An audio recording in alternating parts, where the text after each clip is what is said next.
Yeah. And like one thing I also learned from you that I had literally never heard was the method of tag and grid. Yeah. And so just to explain this for a little bit, basically the first time I preached here is you had me run through my sermon, and then we went through all of the examples that I was going to give, or you call them windows, Yep.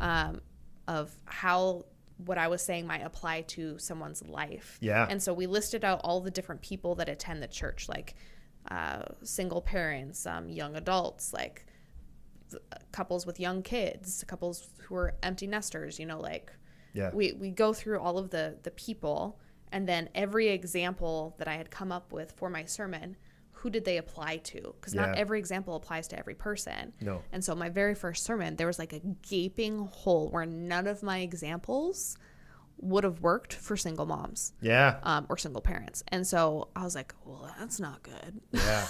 Yeah. And so then I texted my friend Michaela, because she was a single mom for years. I was like, okay, Michaela, like, help me out here. Yeah. What did you do during the season of your life that worked, And so then I actually infused some of what she said into my sermon, like I love that. her direct quotes and her examples. And so like tag and grid is something that's super helpful, and I've actually passed that forward to other people. Yeah. Because that's just not something that, like, it's a super helpful thing, but like if you're just sitting in the worship center, I don't know if people notice or think about how hard we work to try to make sure that that it connects. Like both, whether that be like, you've even taught me that like you have to incorporate some form of levity like every 7 minutes. Yeah. Well, the joke is, like, is that good communicators have moments of humor every 7 minutes. It doesn't need to be good humor. It just needs to be humor. Like, you just need to let people breathe, because that's 7 minutes is a long time for content. Yeah. So yeah, that's the idea. Yeah. So like things like that, Yeah. never would have thought about. Yeah. But it's super helpful, because I also think it's true. And so like, as I've watched other people's sermons at other churches and watched my friends preach, like I feel it. Yeah. Like now that I'm aware of it, I'm like, oh, now would have been a good time for a joke or a story. Like, or like they didn't think through their tag and grid. Yeah. They didn't think through the best windows. That didn't, it's like that content didn't connect with the right people. Yeah. And it feels, you can almost like intuitively sense that, but you don't know why. Like you don't understand why that doesn't connect. Yeah. But it's because that work of tag and grid or windows is really, that's really hard work. Like it can look natural. And the way you do it is like, it could be like, so maybe you are a ... or maybe you have this ... Like those are the windows. And windows, the idea of windows is like, when you're preaching a sermon, when it doesn't connect and it's just like historical contextual information, all of that, we often say that sermons are like walking and staring really closely at drywall, and you can't see in or out. There's no reflection, right? And so all of a sudden there's a point in the sermon where as you're walking along the drywall, you hit a window, and you can see out now, and you can see the reflection of yourself in, and as you're looking, inward to yourself.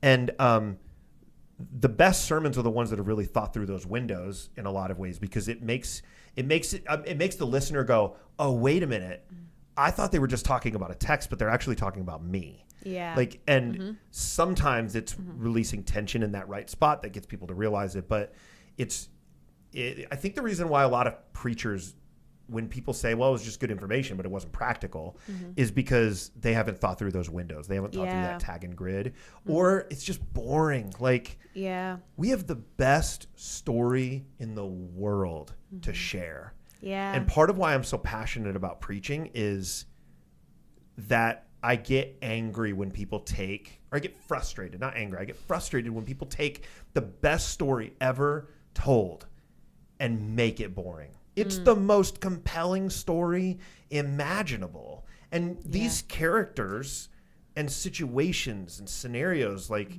people are alive. These are real people in real settings, or, like these stories that are regularly told in an oral tradition that people would have known, that have been passed down for generations, or these parables with deep amounts of meaning. And it's all related to like the good news of Jesus.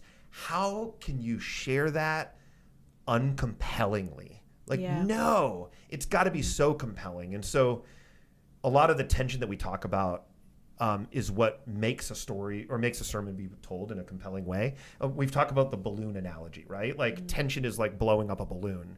And sometimes you'll blow up the balloon and like you blow up the balloon too fast and it just pops and you've released tension too quickly. But if you blow up a balloon and you take too long, people will get bored. You're like, come on, just get to it. But if you can blow up the balloon at the right pace and you keep people on the edge of their seat, they're like, what's going to happen? What's going to happen? What's going to happen? What is he getting to? What in the world is he trying to say? Like, okay, how do you take all this information and plug it into one sentence? Yeah. It's so cool when that happens because people get the best story ever told. So I'm deeply passionate about it. Yeah. Yeah.